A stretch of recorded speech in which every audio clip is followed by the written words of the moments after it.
I was an air traffic controller working in the air traffic control centre at Shannon Airport. 717. Air India 182 Shannon, D. Reid. The last transmission I made to flight Air India 182 was Squawk Alpha 2005. I repeat, 2005. That was the last transmission made and received on frequency.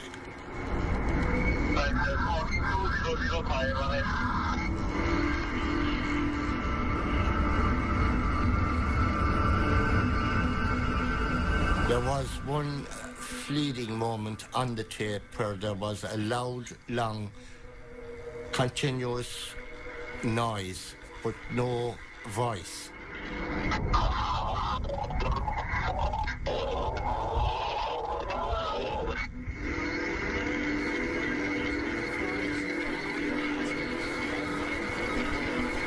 Air India 182 Shannon. I'm transmitted on 3 or 4 occasions. Air India 182 Shannon, do you read? Air India 182 Shannon. Unfortunately, I received no reply on my frequency. India 182's gone off the scope. Where'd you last have him? 269 out. No one to this day has ever determined whether it was static or the aircraft in trouble trying to transmit to me. To this day, we don't know.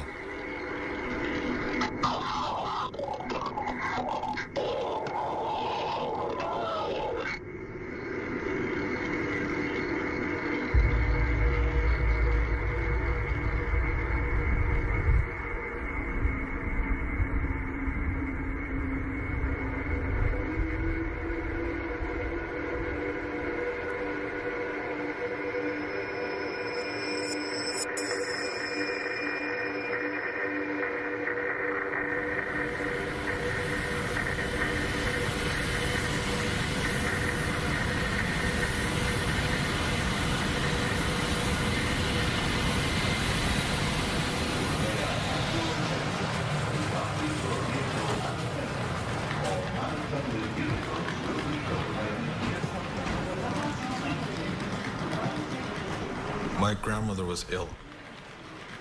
My father wanted to go see her before she had passed. The whole world here. Oh, there's another one going over there. Look at that. He wanted to definitely see his mother. But at the time, something didn't seem right. I think that's... My father had never gone anywhere leaving us behind before, like anywhere. It's just at that time, I don't know what it was, but it didn't seem right. Something didn't seem right. You know, even his friends were saying, like, there's a lot going on in India, you know, just be careful. Hardyal Johal, he was well known at the temple. I remember him. I remember meeting him.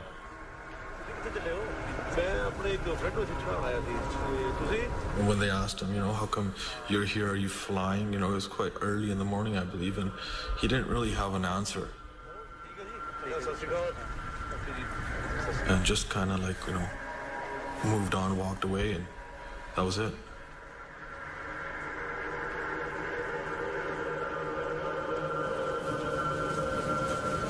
The father was quite concerned. I believe he purchased an additional $400,000 life insurance. He was concerned because he knew that Hardyal Johal was a Babar Khalsa member, and it is a militant Sikh extremist organization. At that time, Babar Khalsa was announcing the fact that planes would fall from the sky, Air India planes would fall from the sky, and warned people not to travel with Air India aircraft.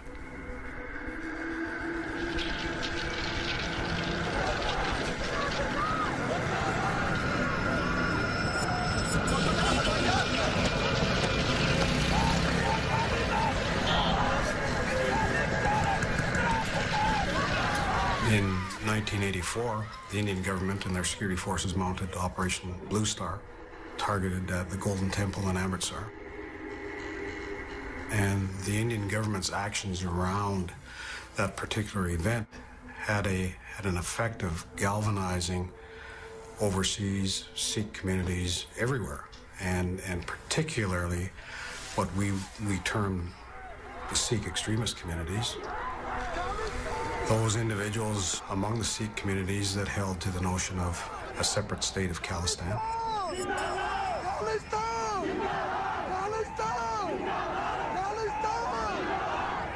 People were very angry.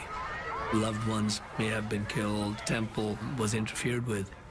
So people were susceptible to the kind of preaching that went on, which was essentially for a violent response to the government of India.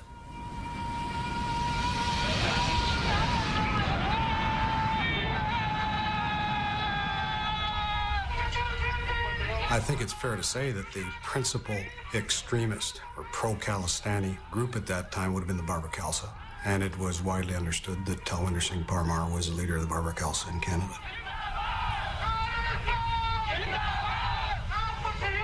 Talwinder Parmar was assigned a very high level of investigation, the highest we had at the time.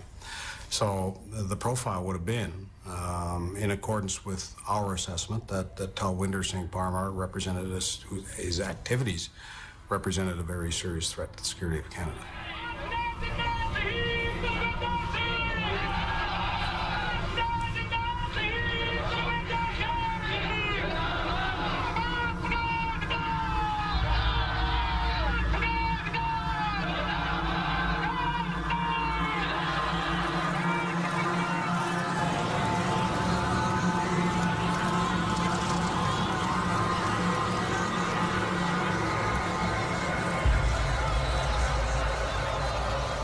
Was there an appreciation that we were dealing with a terrorist organization here who has killed, or which has killed? Yeah, that was understood.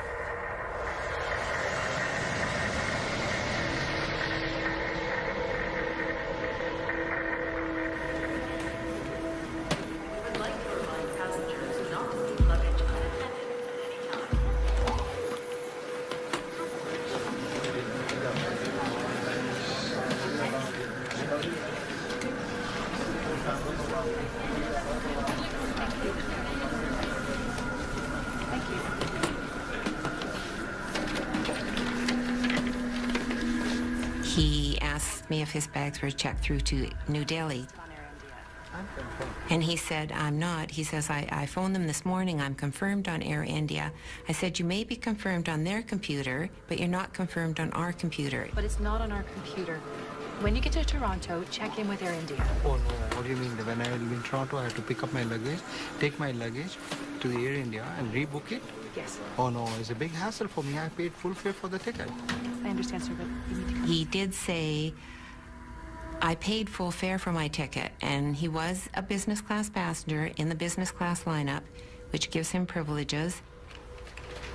Okay, here. It's okay. You know what? I'll take care of it. And I did change the baggage tag to read Toronto, Montreal, Delhi on Air India.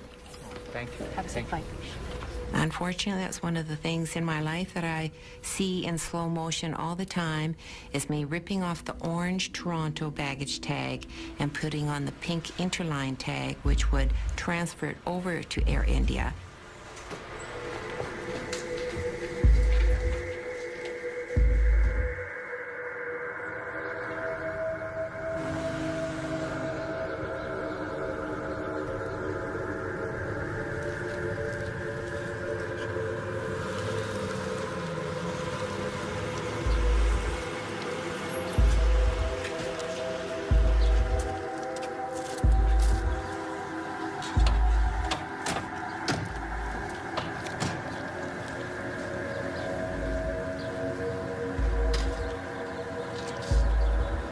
Ray is a tightly wound guy. Ray is living this file. This investigation is not a 9-to-5 thing for Ray Cobsey. This is his life. Knowing Ray was going crazy at this time because we had a finite number of resources. and there was intense competition between operational branches for those resources. It sounds trite to say that it was a very busy time for our counterterrorism program, but that's the fact of the matter.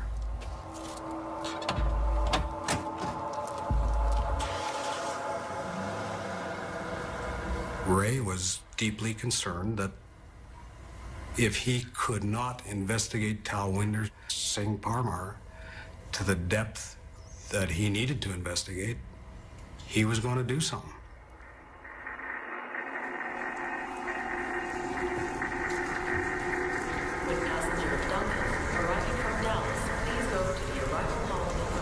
There was a lot of toing and froing a day or two before because, of course, we were trying to actively get them on that flight. No, they weren't originally booked on the connecting CP flight to make Flight 182. Just so awful to think of it now. I can remember my aunt using a phrase, oh, it's just heartbreaking now. You know, it's a saying in Islam, Inshallah, if it be the will of Allah, you know, Inshallah, we'll meet again.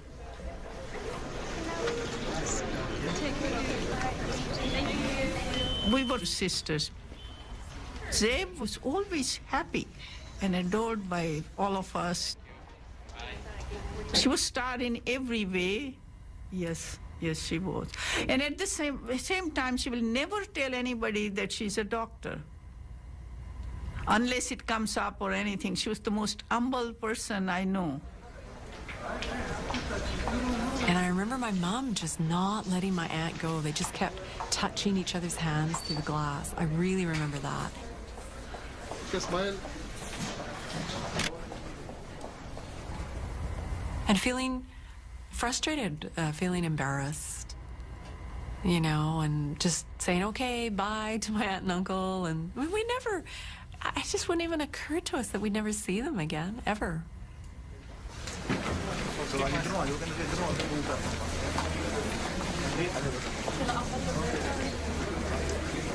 The last time I saw my father was after checking in. I remember this one part where you check in and then you go to the gate, and then when you're leaving from the gate,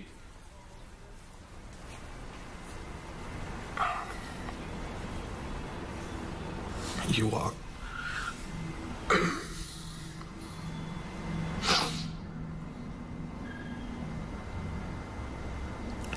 There's this part you walk and you can see everybody walk into the airplane.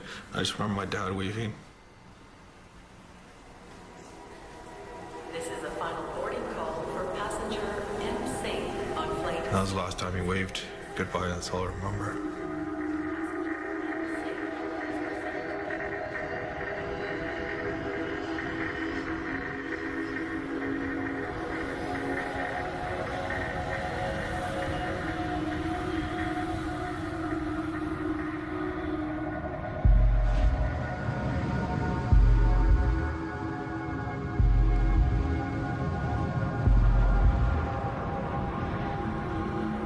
When she left, I was very restless, just almost suffocating. In a flash, I saw my sister, her hands outstretched like that. And it was so real what she was wearing when she left. I just saw her there, stretched her arms.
early stages of a plan. It's the nature of the terrorist beast that the plan has not crossed the line into criminality. If you look at the activities that go into mounting a terrorist organization, apart from conspiracy, those activities are benign in the extreme. And unless the intelligence that you have, or the criminal intelligence that you have, contains a degree of specificity, that conspiracy doesn't have a hope in hell of passing muster in a criminal court. So fundamentally, you have to let these conspiracies run a long way before you make intervention.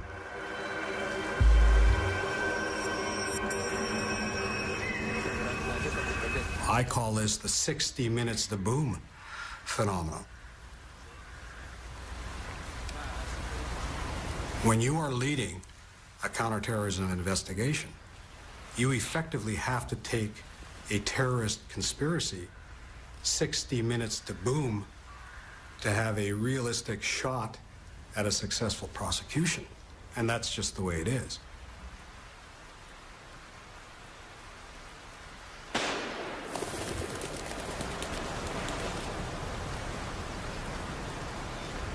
We didn't know what that bang was. We didn't know if it was a report of a rifle or a detonation. And there were some conflicting assessments around that by the people that heard it. Was the bang in the bush in Duncan? Was that our 60 minutes to boom and we missed that opportunity?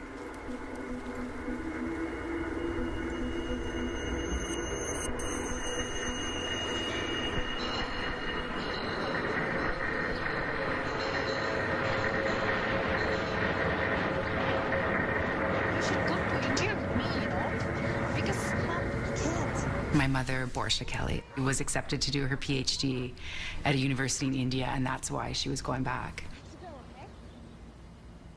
I was, your typical Canadian kid. I was born here and raised here, and just your average Canadian teenager,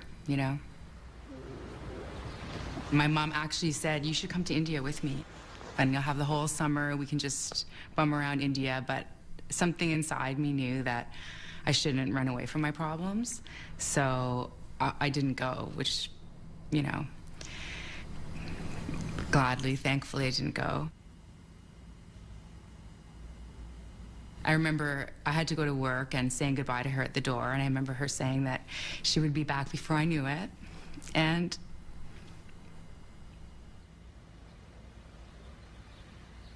she used to say to me and my sister, I'm in the prime of my life.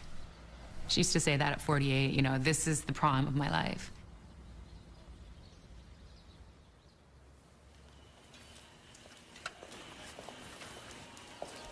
Oh, Rayat. Oh, is that you, Doug? How's it going under here? Oh, good, good. When I first met Inderjeet Rayat, he was working in my truck. Yeah. Found him to be a very personable fella. Perfect timing. So it's giving you a lot of trouble. I was a corporal on the Duncan General Investigation Section, and I received a phone call from Ray Cobsey, and he told me that he was with CSIS. To be honest, at that time, CSIS had just formed, and I had to do a bit of thinking to bring out what CSIS was in my mind, which I did. And his inquiry was to do some discrete background checks on Inderjeet Rayat. Inderjeet Rayat seemed to me like a nice family man. I had 5 children. I believe he had 4 children. Seemed to have a lot of the same goals in life and whatnot, and we just seemed to be one of those deals where we got along well with each other. Personalities sort of clicked, and we had some good conversations. And as the investigation started to unfold, I certainly started to see a different person. It was certainly not just for myself, but for all police agencies in this country. It was a learning curve about terrorism, and what a terrorist is really like.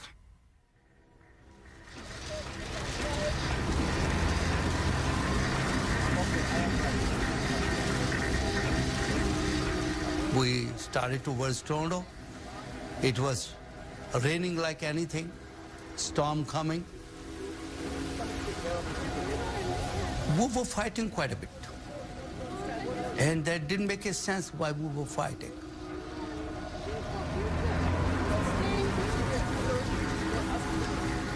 Anu was just kept on saying, I know, Dad, that we are going and you're going to be alone. With a kid did not understand that. And even truthfully saying up till now, even I don't understand that, why it was happening. Maybe God wants us to be angry enough that we started hating each other. If something happens, we don't love. I don't know.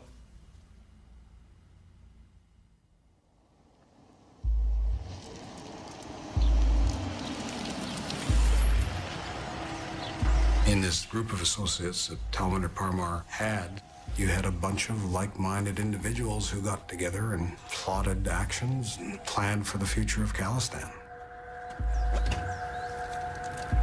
You're talking about Hardial Johal, Surjan Singh Gill, Inderjit Rayat, Rapudaman Malik, all of the names that have surfaced in the context of the Air India conspiracy. When we talk about his close circle of contacts, that's who we're talking about. Rapudaman Malik, to the extent that there was a money guy associated with BK, Rapudaman Malik was that guy. To bring life to the Babur Khalsa and to support terrorist activities of the Babur Khalsa, Malik was a good candidate to go into that role.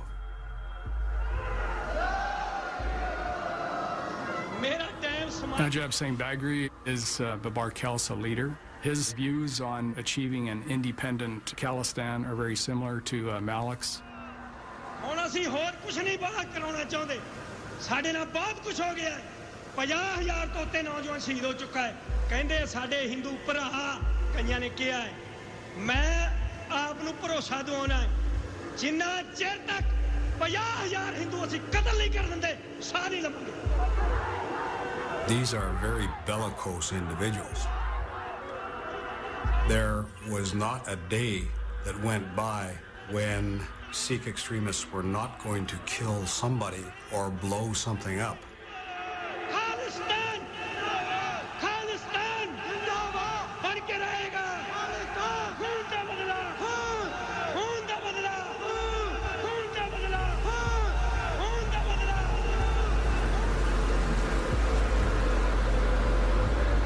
There were many instances where people spoke up and they were threatened, physically manhandled, and they changed their stance the next day.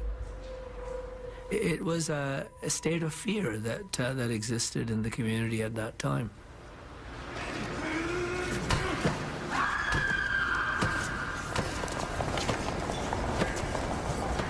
People have phoned me and said they're going to liquidate me. That's the political jargon. They will reform me. That's what they've been saying literally in Punjabi, which means they will kill me. I felt, and others felt, that the government of the day, the political establishment of the day, and even the law enforcement establishment, not the people on the beat, on the ground, but the actual established leadership, did not feel that there was a problem. That, you know, here were some brown guys, some with turbans, others without turbans, killing each other or hurting each other or making fiery speeches about something that was 15,000 miles away. It didn't affect anybody else in the society. It doesn't matter.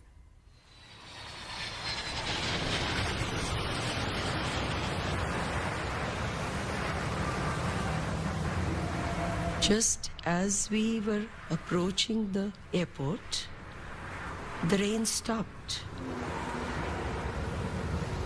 I was very worried. I said, you know, with this storm and all, taking like the planes going out and all that. And my husband said, what time are you living in? He said, this type of rain doesn't bother the big airplanes. But it just felt very comforting that everything had cleared up.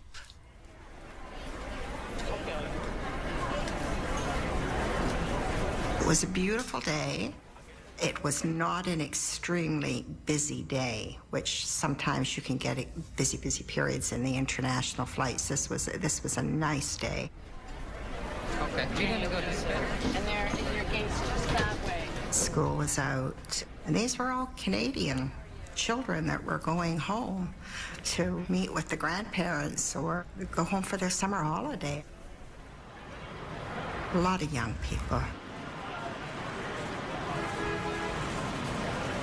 It was entirely their decision because they thought they were old enough to travel on their own and connect with the family entirely on their own. My oldest son, Devin, had written on his calendar, return to homeland, you know, a little thing on the 23rd of June. Yeah.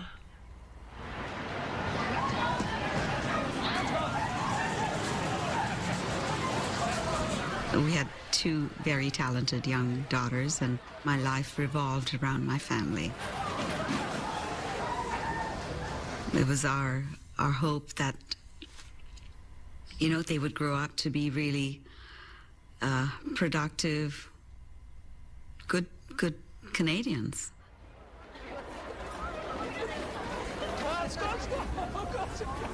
There was this odd coincidence about all 5 young women being dancers, traveling together, and Vishnu was going to be this one chaperone of these 5 young women, and we teased him about it, and he kept saying, I'm going to get a seat so far away from these 5 boisterous young women, you know, so that I can travel in peace. We traveled always together. This was one of the first times that we weren't all together.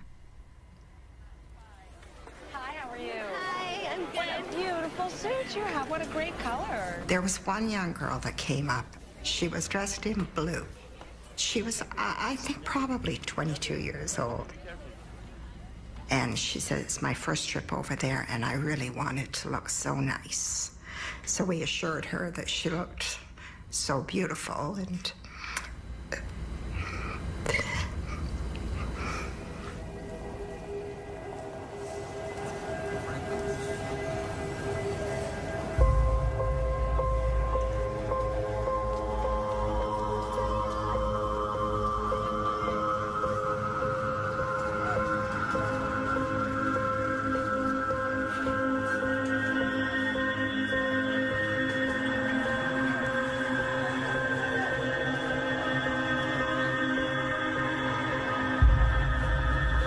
We can't guarantee the safety of Mr. Gandhi without the support from headquarters. Well, with all due respect, sir, we have an emergent situation taking place here in the field. So the note कर लो ये लोग ऐसे क्यों आ गए phone पे बात मत करो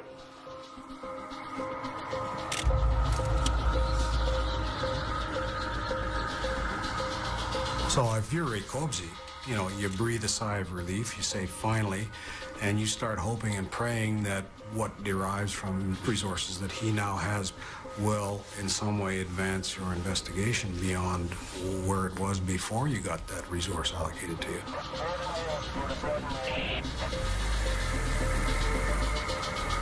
The more sources that you have working against the target, the greater the prospect that you're going to find that critical nugget, that very valuable singular piece of intelligence, actionable intelligence, if you will.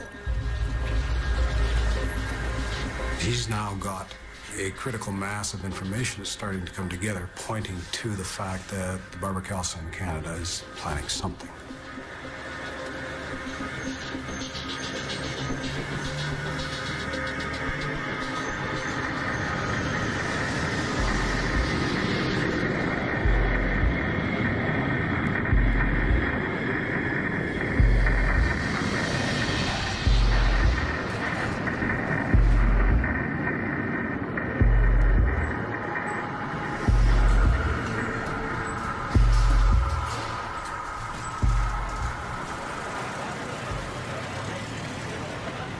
I Liked everything about him. He looked very, very handsome in uniform, tall, very handsome Sikh gentleman, and very fit to look at, very intelligent. He was very ambitious. His friends always thought that one day he will be the managing director of Air India with his qualifications, his background, and his intelligence. There is no one like him.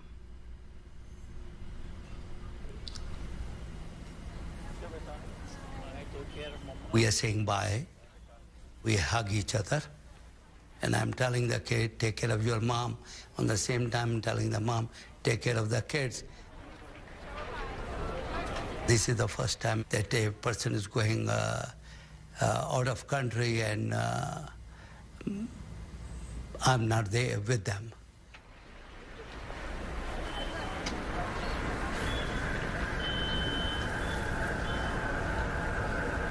And I turn around and see from the other side there was another line standing for British Airways.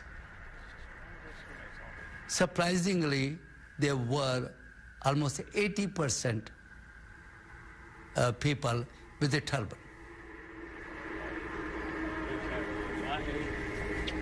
And I asked that friend of mine, how come all the Sikhs are over here?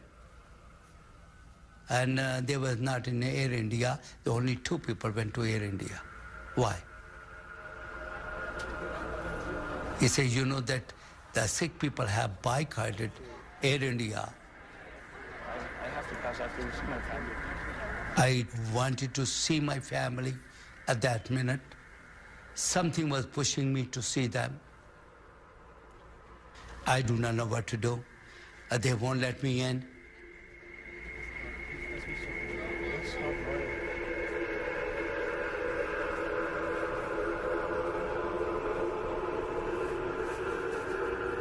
And I dread that moment. I let them go.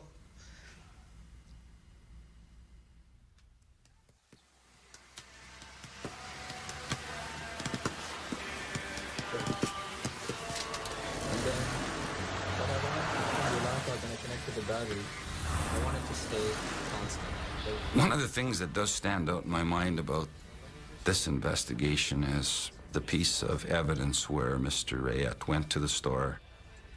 He had the battery, the relay, and I believe it was a light of some type, and the time clock. When it went off at the set time, it blinked. And his goal was to have a solid beacon instead of the blinking beacon. So I just picture in my mind this fellow walking in the store that's, as evidence suggests, building a bomb, walking into the store with this contraption and asking these questions and help to do this. Ready? Perfect. Certainly, that's one of the things I really recall, and it's just unusual for somebody doing that caliber of crime to do that. So you want a few sticks? Yes, please. Yeah. Canadian police agencies, we were in our infancy as far as terrorism investigations.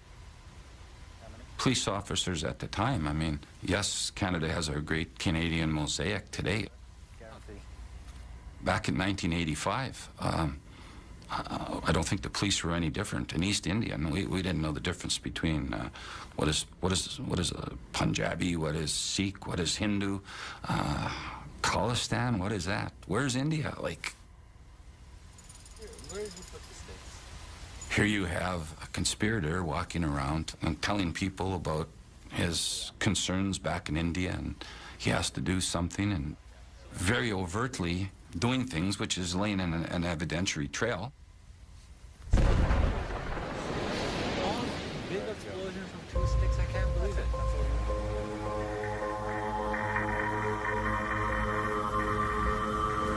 At that time, the assets and interests of the government of India occupied the highest threat level that we had. What do you do Unless you have intelligence that says specifically these individuals associated with this organization intend to place a bomb constructed in this fashion on this aircraft leaving Toronto on this day and at this time, what can you do?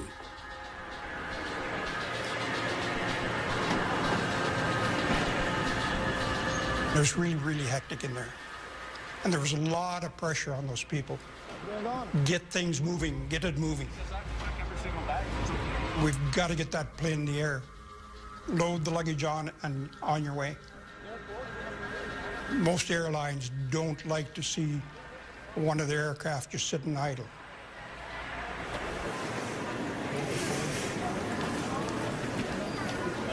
Sanjay is the older one, and he was very gentle. His teachers describe him as a holy man.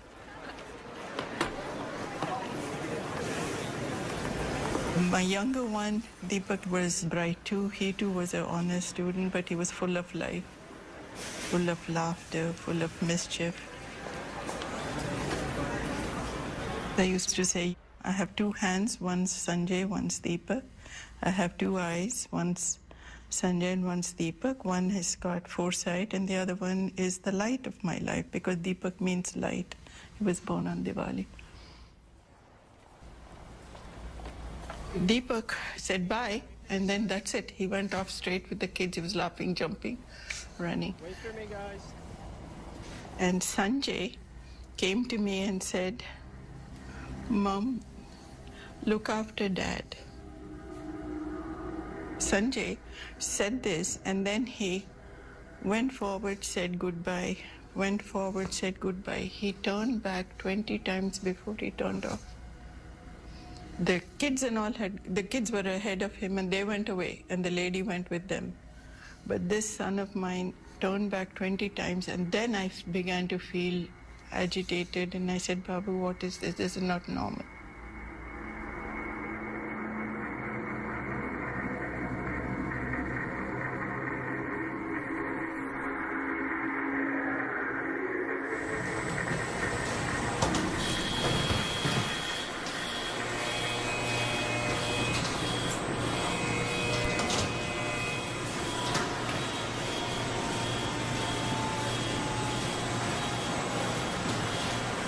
What happened? I just stopped. I don't know.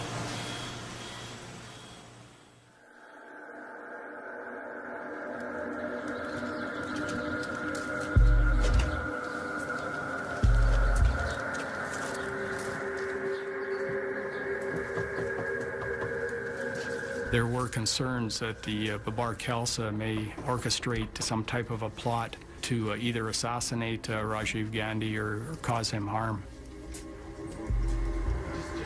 So that was a meeting done by the RCMP and the security service in the States. I know nothing.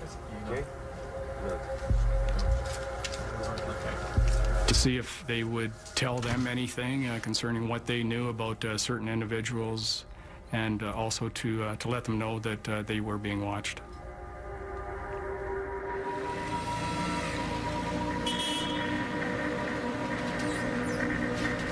The machine was broken down on that day, so the bags could not pass through the scanner. Everybody come here. Everybody. The security guy came downstairs and explained to the security people what they should do, and gave them a hand wand to check the suitcases. The security manager, he lit a match and he passed the wand on top, and then it came beep. That's the noise you look for. Okay? Now take this and use this one. That was only the first time I've seen in 25 years that they used the wand downstairs to scan bags.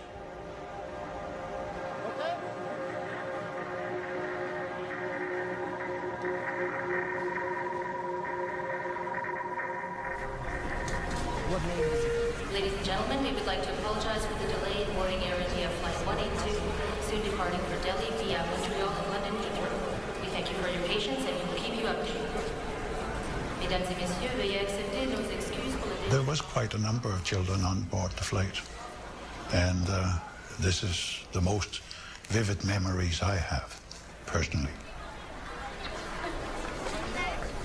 The one that keeps coming back is the little girl. She couldn't have been more than 7. And she was clutching a big box of chocolates. And I can still see that little face.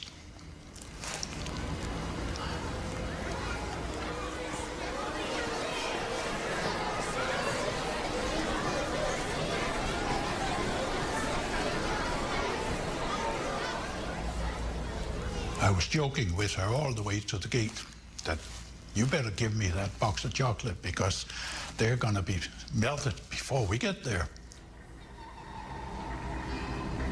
Oh no, sir. Oh no, I'll keep them.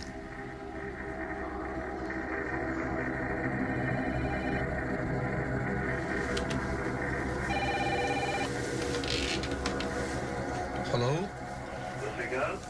कोई खालसा वाली फतेह खालसा जी कहानी लिखती नहीं होने करो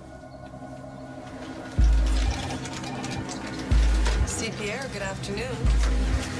Well, Air India travels Toronto, Delhi via Montreal. I can put you on a non-stop flight. Montreal connection with Air India 182.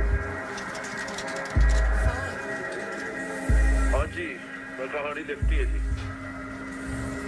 ठीक है लिखना चाहोगे हाँ घर ही आ जाओ मैं घर ही हूँ ठीक है हाँ जी वाहिगुरु जी का Khalsa The wiretaps consisted of Talwinder Singh Parmar right up until June 23rd, 1985. That was a major problem for the CSIS at that time, to have enough resources to translate the tapes that they had intercepted, to have them translated quickly and properly.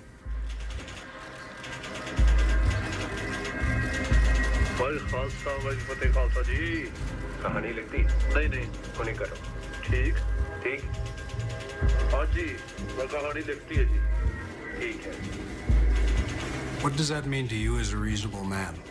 Have you written the story yet?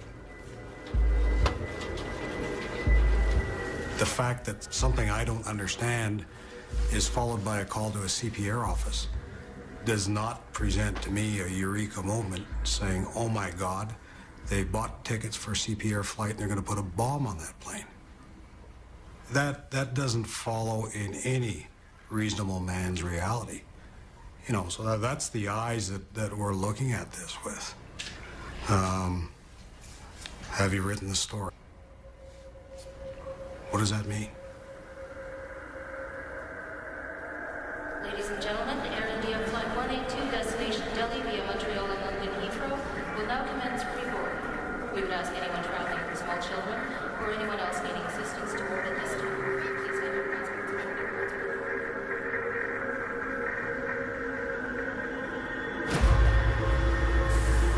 When the bag came down, the guy went with the scanner. So it came beep, beep in the center. And then he turned around to the girl who was in charge, security girl. So she said, that's okay, she says. He looked at me and he did this, so I did this also, you know. So I lifted that bag, I put it on a cart. I strongly feel they should have checked that one bag.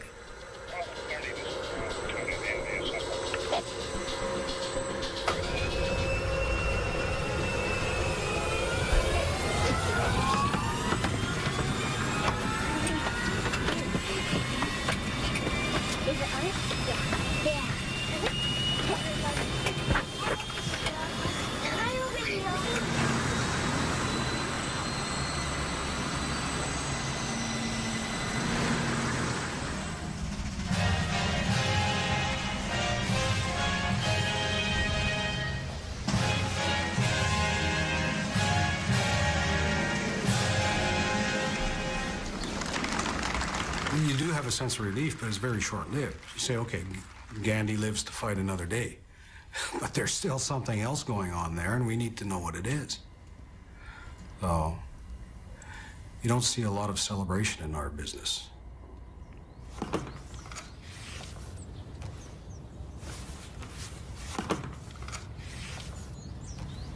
You go back to square one and you say, well, it wasn't that.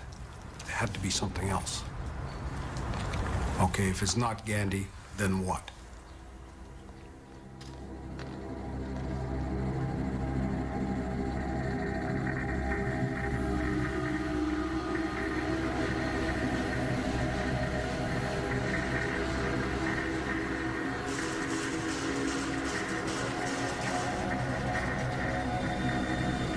Good evening, ladies and gentlemen. We apologize for our delay. Welcome aboard Air India Flight 182, en route to New Delhi via Montreal and London Heathrow.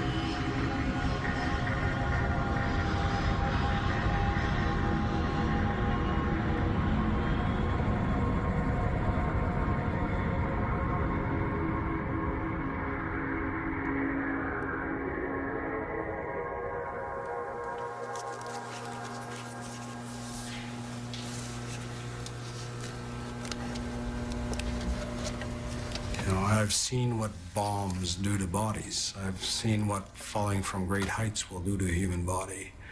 I've seen what burning flesh looks like and smells like.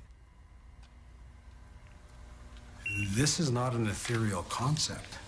People die, and nobody should ever lose sight of the fact that if you make mistakes, there can be tragic consequences. You need to remember that all the time because it galvanizes you. It makes you personalize your investigations, and it makes you do everything that you possibly can to make sure that people don't die.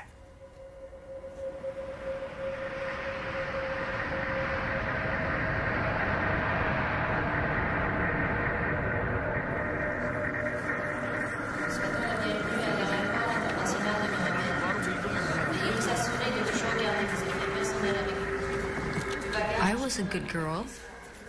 I had done what I was asked to do, which was to put on a certain amount of weight so I could be rewarded with a weekend pass so I could attend my sister's funeral,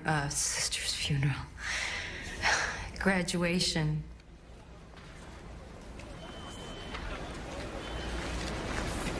You know, we were just having some parting words and some joking around.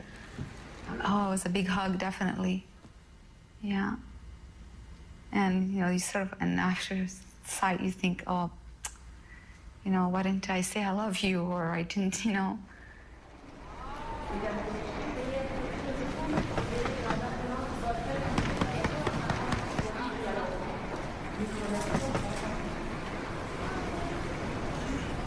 There are certain things that, you know, you remember very vividly, very, very clearly. You can't forget them. And this, of course, is one of the, because, you know, it's not really kind of, I didn't think of it, you know, that this might be the last time I'm seeing them. I didn't want them to go. I did feel like she was abandoning me. I think. And I just remember that she was very excited to leave, and she was very happy. The last thing she said to me was, "Be strong. Be strong like your sister."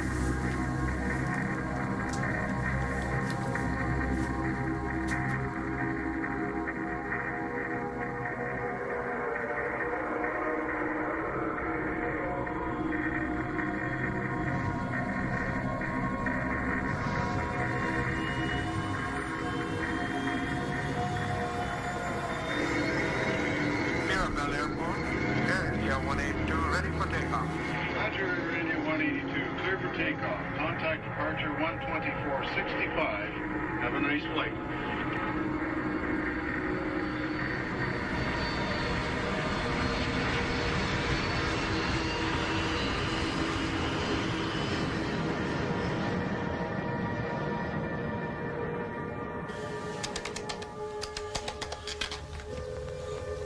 Hello? Hello भाई खालसा भाई फतेह जी चिट्ठी भेजती हाँ जी हाँ जी चिट्ठी तो मैं कल सी चंगा जी सत श्री अकाल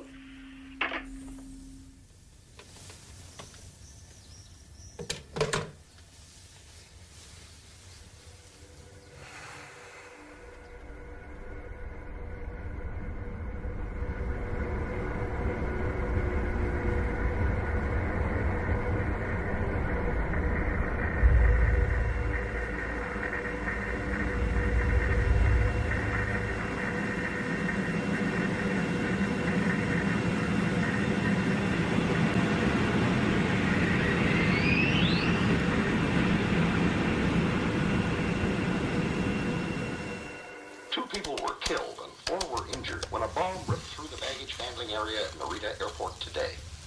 hello The 6 airport employees were भाई खालसा भाई फतेह जी flight originating in Vancouver. हाँ जी खालसा जी The bomb was apparently TV set देख off रहे हो? by a timing device. The flight landed ji a her few पासे वही minutes खबर early. है Had the flight been delayed even a little, हाँ जी हाँ police जी say हाँ the ji results would have been a lot worse. कहाँ दे कितने बरीटा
Air India 182 Shannon.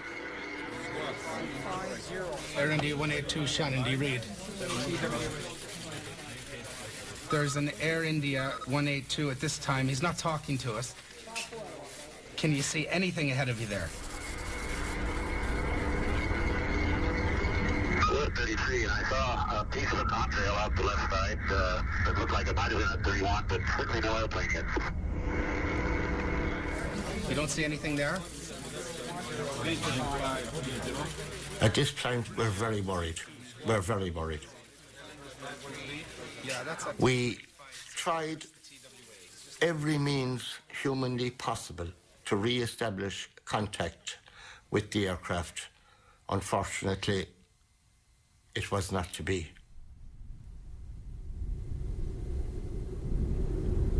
Air India Flight 182 is now missing.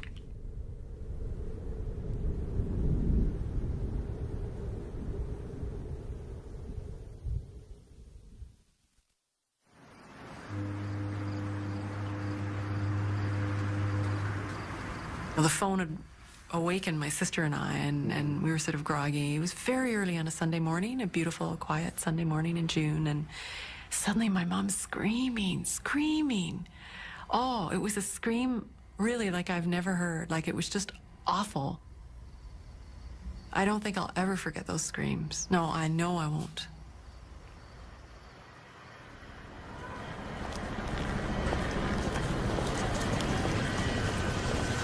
We're still very much hoping that someone's still alive and that we're going to see someone who, even if they're not waving, looks like they're alive and possibly able to be rescued.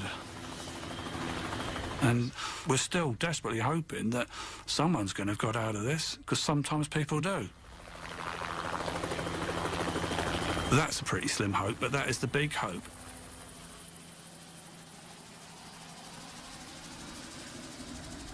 He said to me, he said, "It's the boys' flight." And I said, "What happened to the flight?" And he said, "They're saying that it disappeared and there are no survivors." And I said, "I can't be." I said, "That can't be."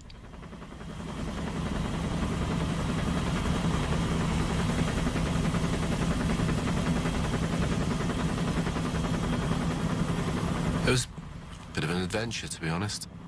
It was, you know, we had, certainly I had this mental image of this small aircraft floating on the sea and people standing on the fuselage sort of thing, and we would roll up and pluck them all from the sea into safety.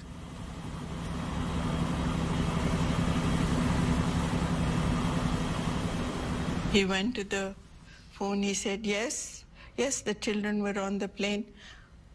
And he says, all's gone, and collapsed. And I got out of the bed and said, "Don't cry like a lady, like a girl," you know. I said that, and I ran to the television, turned it on. Programs normally seen at this time have been cancelled or rescheduled so that we may present the following CBC News special. It's one of the worst air disasters ever, and it's taken more Canadian lives than any other crash in history. Air India Flight 182 simply disappeared from radar screens off the coast of Ireland. On board were 329 people. More than 280 of them were Canadians. At least 86 of the passengers were children. It is almost certain that no one survived.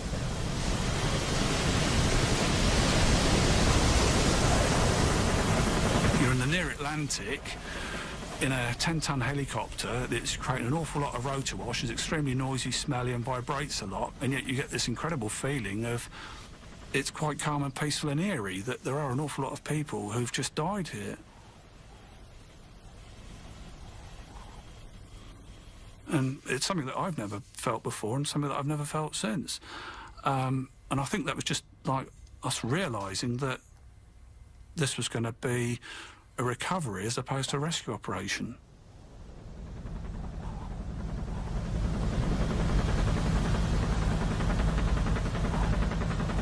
He had a lot of sadness on his face, and he said there is an accident of 182. So straightway I asked him, is it on the ground or in the air? He said in the air. And I still remember my words. I said, "I'm finished." That was what straightway came out of my mind, my mouth, and this is how I felt.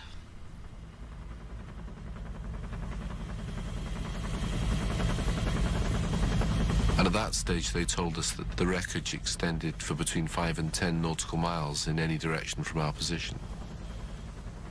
So we were looking at 100 square miles, at least, of wreckage. The enormity of this thing was starting to sink in. Everybody was just hoping for the best at that time. As soon as my dad's friends started coming, relatives started coming, I realized that something was wrong. Nobody actually really told me what happened. I kind of pieced it together. As far as you could see was wreckage. You could smell the aviation fuel. And for a brief time, the smell of recent death was even stronger than the smell of the aviation fuel.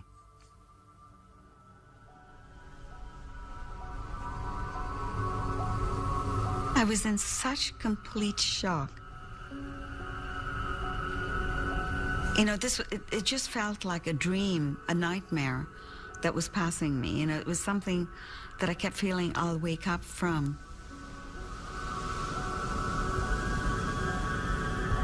And it wasn't until the first body came in where the impact hit. It was extensively injured. It was the body of a woman, and she was really badly injured.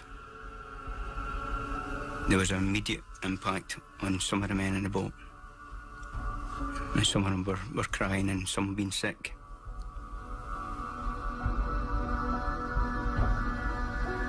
The news was coming when they were already taking out the bodies.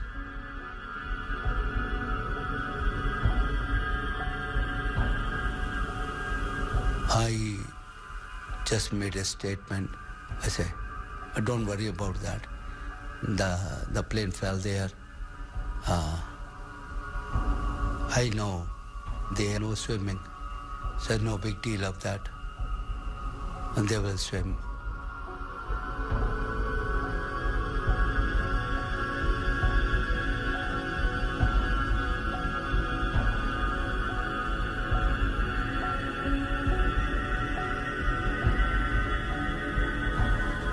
The winchman came down with this infant in his arms.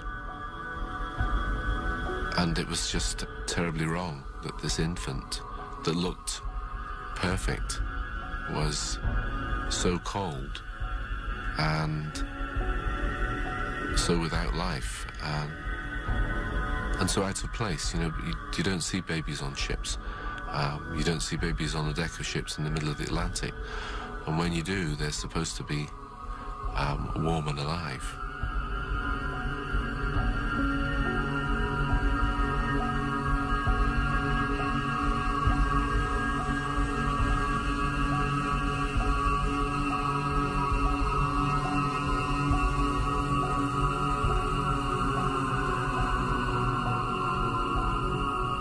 And he said, Ishe, there's been a crash. And that was when I knew they were dead. I knew it. I knew they were dead.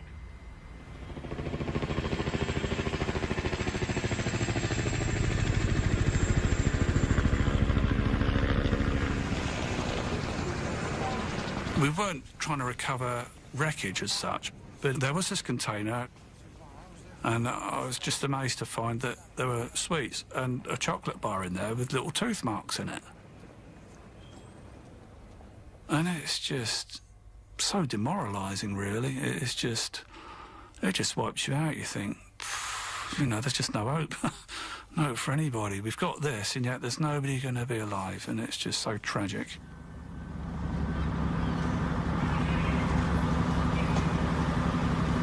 It was absolutely breathtaking to see such a sad scene, really. But I always remember the sadness I felt in my heart when that boat was coming up the river. And it quite apprehensive of what I may see and would I be able for this.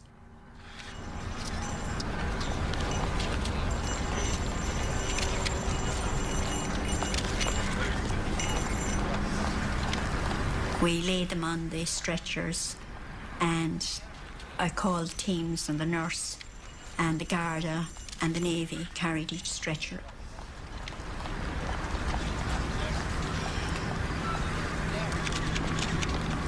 You know, it was very blustery that day, actually, because I remember the nurses had to put their hand across the stretcher to make sure that it was steady.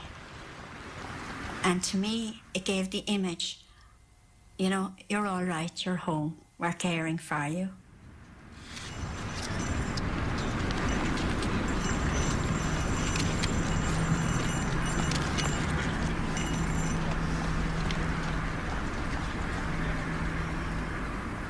It'd been a hard day's work. A tough job, it had to be done, but you'd done it. But the impact of it all, the enormity of it, was that night when I saw the news in Dublin. And I wept. I went to my cabin and wept. The Canadian authorities who are investigating the Air India plane crash have been faced today with one central question. Was there a link between that and the bomb which exploded at Narita Airport in Japan at around the same time yesterday morning? There is still They can only answer that. speculation. They'll be on their way. The flight recorder hasn't been found.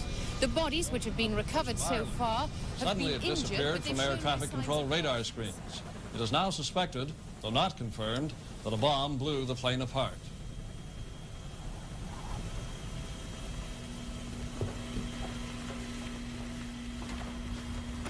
Ray has spent a long time and many hard hours trying to advance this investigation. He comes into the office on a day in June 1985, and 331 human beings have been murdered in cold blood. What do you think Ray Cobsey is thinking? But Ray, probably more than anybody, is saying it didn't have to happen. And that pushes anybody close to the brink of insanity. I'm not saying Ray was insane, but you can just imagine the mindset you'd be in, wondering whether there was something that he could have done or somebody could have done to have prevented this.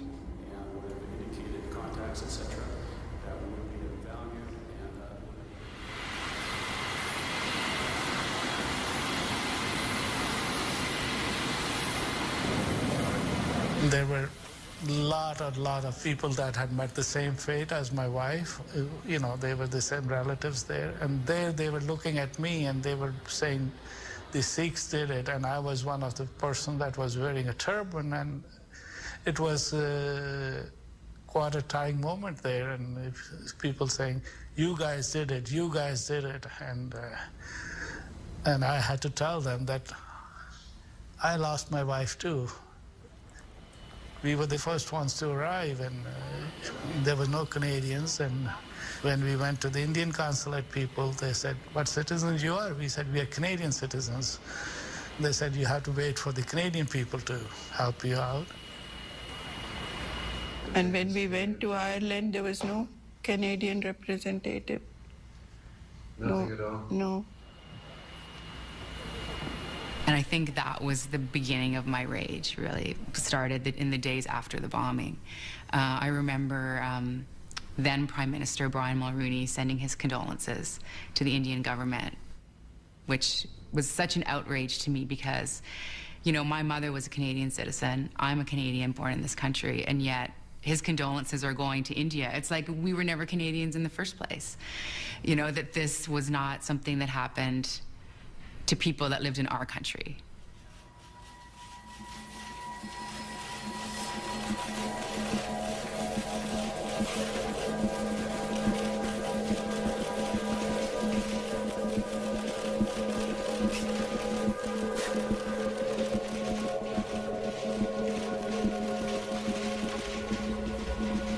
It was a mammoth undertaking. During the initial stay with the task force in 1985, I wasn't aware that CSIS had information or intelligence concerning the Mubarak House's involvement in the bombings. It was primarily the bomb that went off in Narita, Japan, that provided most of the forensic evidence for the task force to pursue. There were hundreds of police officers working on the case. As a result of the evidence that they uncovered, the RCMP task force in Vancouver were able to determine that the bomb maker was from the Vancouver Island area.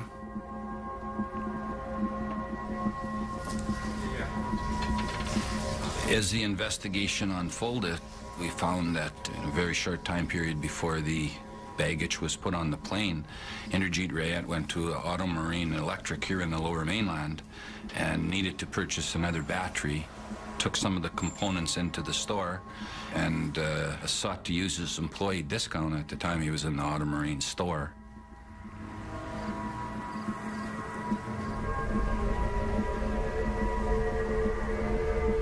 When we determined that he purchased a Sanyo tuner, I think that's when it really hit me. Like I had an open mind, yes. Maybe some part of me was saying, oh, could this really be? When I determined that he purchased that Sanyo tuner, I thought, there's too much here now. This is the man in my mind.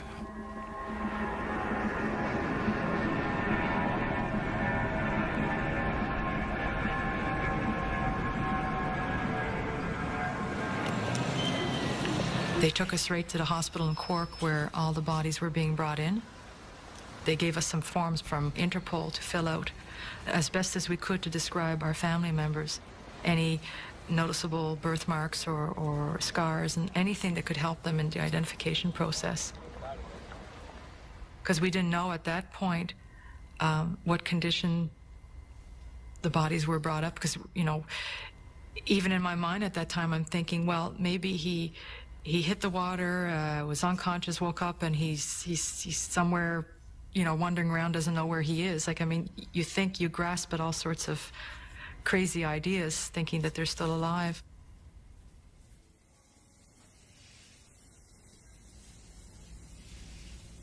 We were taken to a hospital where they were doing the autopsies and where they were collecting the bodies, and we were all gathered into a room.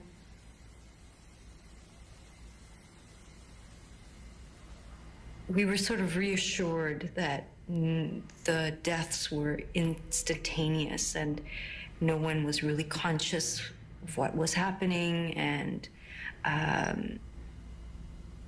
that what they were going to do was show pictures of the bodies that they had recovered. They had taken mugshots of all of the people and posted it behind this curtain.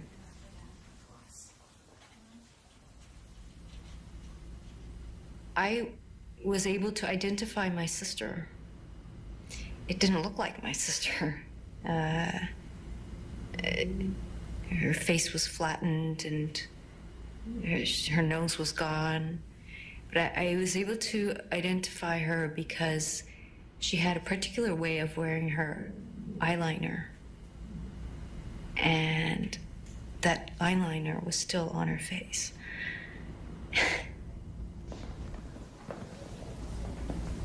There was no external damage. There was nothing kind of, to show from outside, that there was anything violent that had happened to them. It was kind of, as if they're just asleep or something.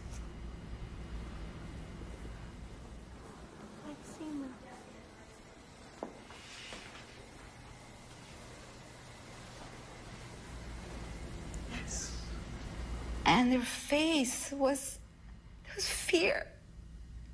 It was just like they had this, something had happened, and they were like this mortified, and it was like frozen right there. The picture was just full of these. I couldn't have borne to see their bodies. It was just. Sexy. Yeah.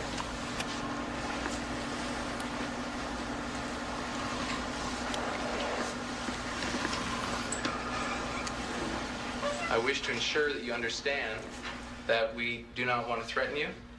We don't want to harm you. We're not going to retaliate against you or your family or anybody else. Okay? Like you related to me before that in India, when they take you in for the police station, they beat you up and stuff like that. Well, I want you to understand that we don't do that. I know that. Okay, you shouldn't. I don't want you to feel threatened in any way. I'm not threatened, I'm just like, I'm really shocked. When you say you're under arrest, like, I'm just really shocked, like, shit. Like, I was mystified that this man that I thought was a certain type of person was now this type of person. And going through the interrogation, he still remained, this would be hard to explain, he still remained a very nice, cordial, believe it or not, likable person.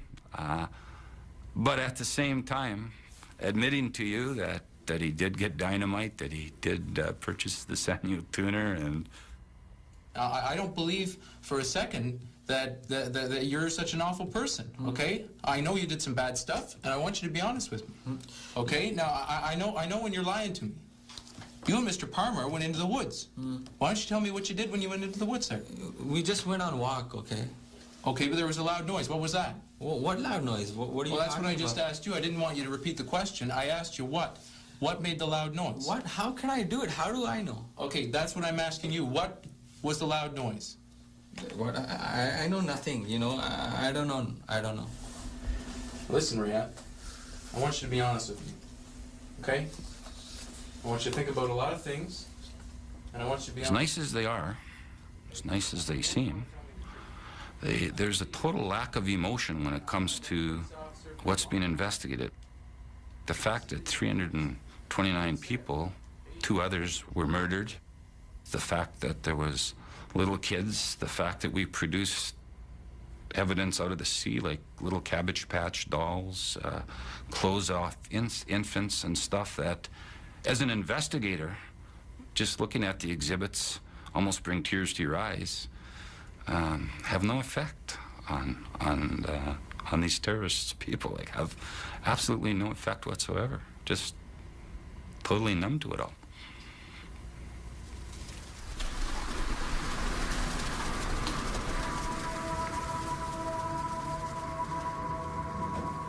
We found out that they loved flowers, the Indian people. I sent word out to the people of Cork, had they flowers. And even little school children came into the front of the hospital with little bouquets of flowers for the children that were victims in that crash.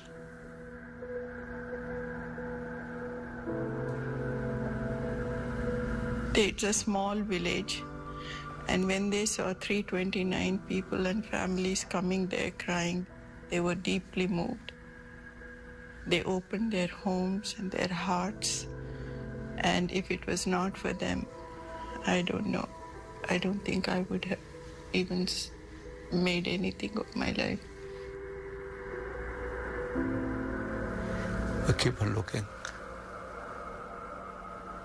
Every day was worse than other.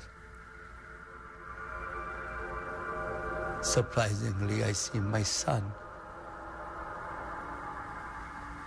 He was just sleeping. He looked like a little weaker. That's it. But just a very peacefully sleeping.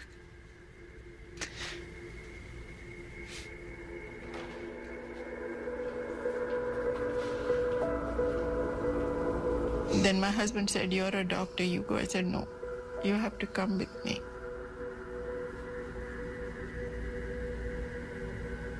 And then I saw the body. Of course, it was nothing like how we sent him.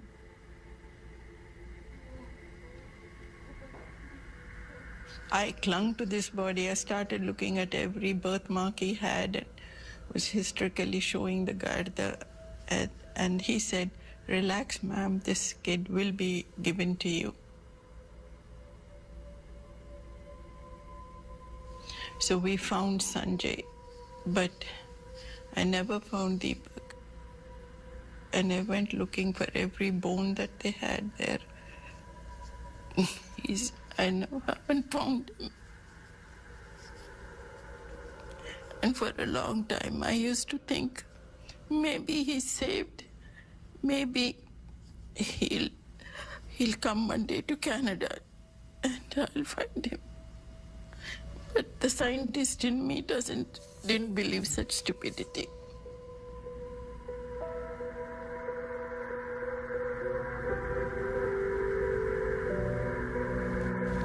No, I don't know. That time get happy, get angry, or get sad. Because when you come out, you hear the voice from the people. People were congratulating each other as somebody found the body of their loved ones. That's the first time in my life I have witnessed that.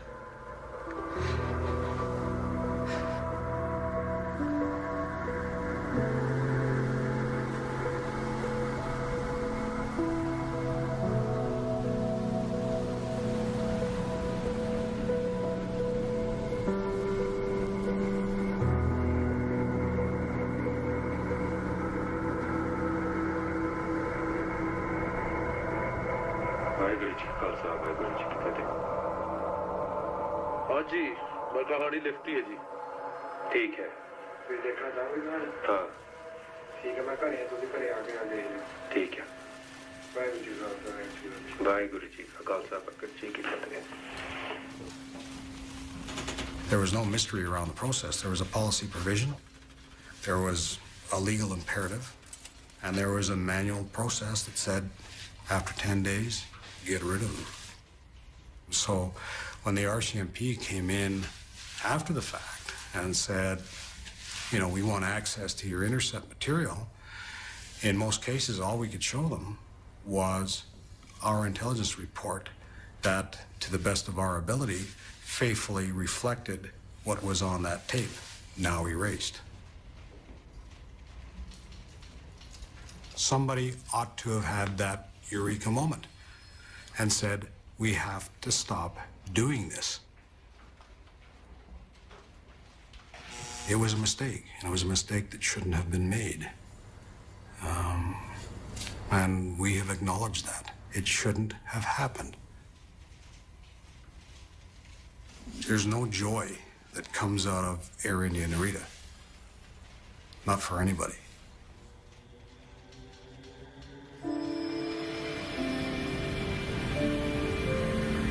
So the next day was, of course, July 1st. They had made arrangements to bring my father to the airport, and I got on the plane, and he was loaded into the cargo. I remember watching him being loaded into the cargo, and I got on the plane, and they're celebrating July 1st, and everybody's happy, and they were having, I remember the menu was lamb with mint jelly. That's what they were having, and I'm thinking, all these happy people, and here I am, this is the first airplane trip I've ever taken with my father, and I'm up here, and he's in the cargo.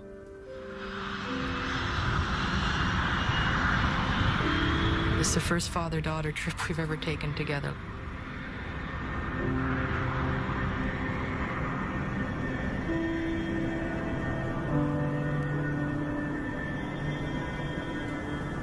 If I lose my husband, am I still a wife?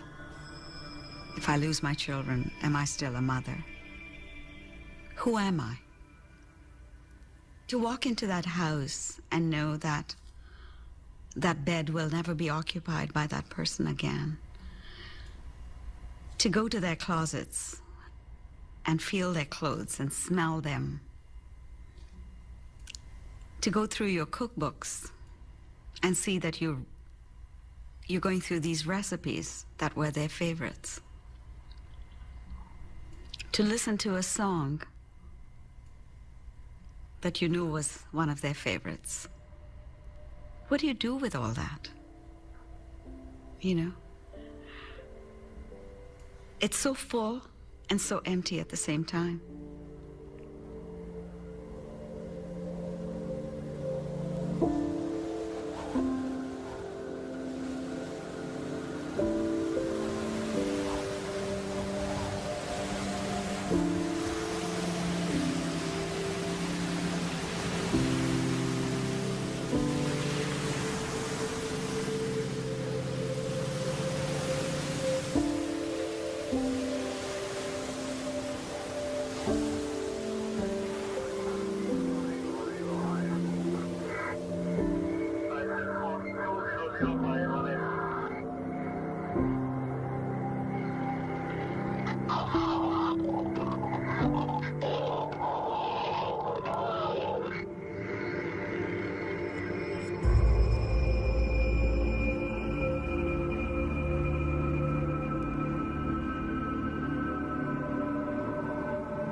time. Maybe they had a nice family, a nice wife to go home to.